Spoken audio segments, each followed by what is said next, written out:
अपघात झाला, ते विमान कोसळलं आणि या अशा प्रकारे आपल्या नेत्याची अकाली एक्झिटची बातमी ऐकण्याची वेळ या बारामती आणि काटेवाडीतल्या नागरिकांवर, तिथल्या लोकांवर आली। अजूनही या सगळ्यांचाच यावर खरं तर विश्वास बसत नाहीये। त्यांच्यासाठी अजित पवार दादा होते, ते फक्त नेते नव्हते। कारण बारामती आणि काटेवाडीचा हा संपूर्ण परिसर जो आहे तो एक प्रकारे पवार कुटुंबासाठी विस्तारित कुटुंब होतं, एक्सटेंडेड फॅमिली असं ज्याला म्हटलं जातं। इतकं जिव्हाळा, इतकं आपुलकीचं नातं या सगळ्याच ग्रामस्थांसोबत, इथल्या सगळ्याच नागरिकांसोबत पवार कुटुंबाचं होतं।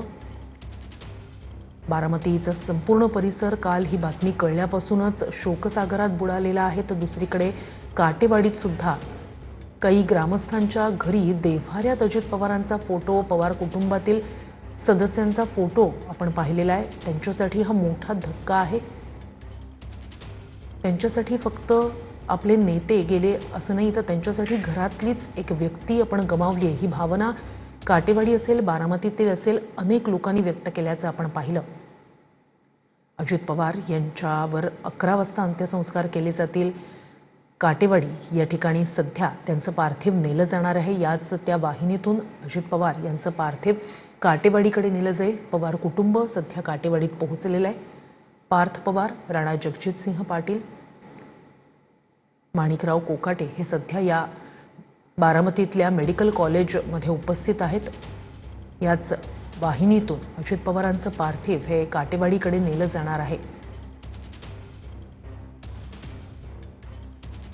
तर अजित पवारांचं हे असं अकाली जाणं हे धक्कादायक, त्यांच्या कार्यकर्त्यांसाठी, त्यांच्या सोबतच्या सहकाऱ्यांसाठी आणि तितकाच मोठा धक्का राज्यातल्या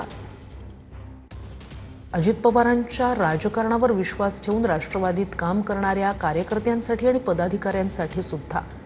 जीवात जीव असेपर्यंत तुम्हाला अंतर देणार नाही असं म्हणणारे अजित पवार आज आपल्यात नाही आहेत। हा या कार्यकर्त्यांना अजिबातच विश्वास बसत नाहीये।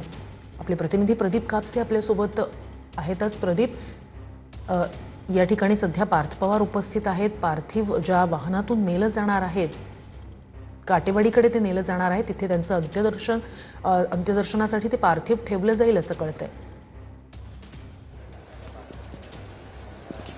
अगदी बरोबर आहे। खरंच आपण पाहतोय की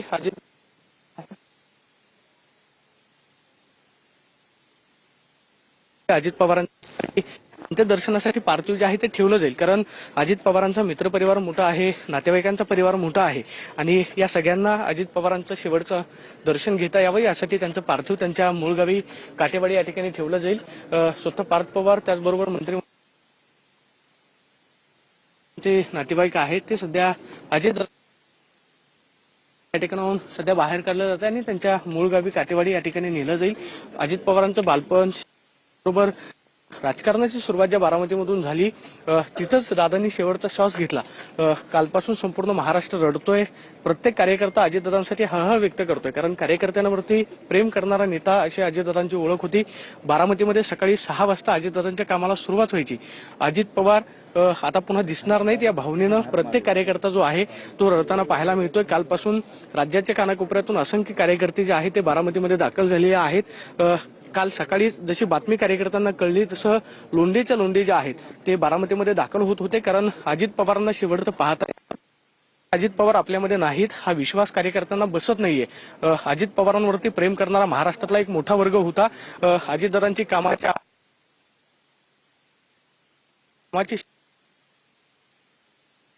अजित पवार हा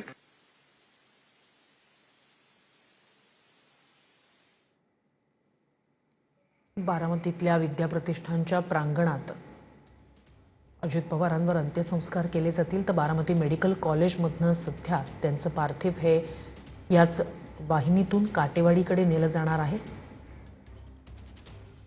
अजित पवार हे सकाळी अगदी 6 वाजताच पहाटे फील्डवर उतरायचे। मग बारामती असेल किंवा त्यांचा त्या ठिकाणी बारामतीत होणारा जनता दरबार असेल किंवा मग पुणे असतील, इतरही ठिकाणी त्यांचं सकाळी अगदी सकाळीच ते विकास कामांची पाहणी करण्यासाठी पोहोचायचे।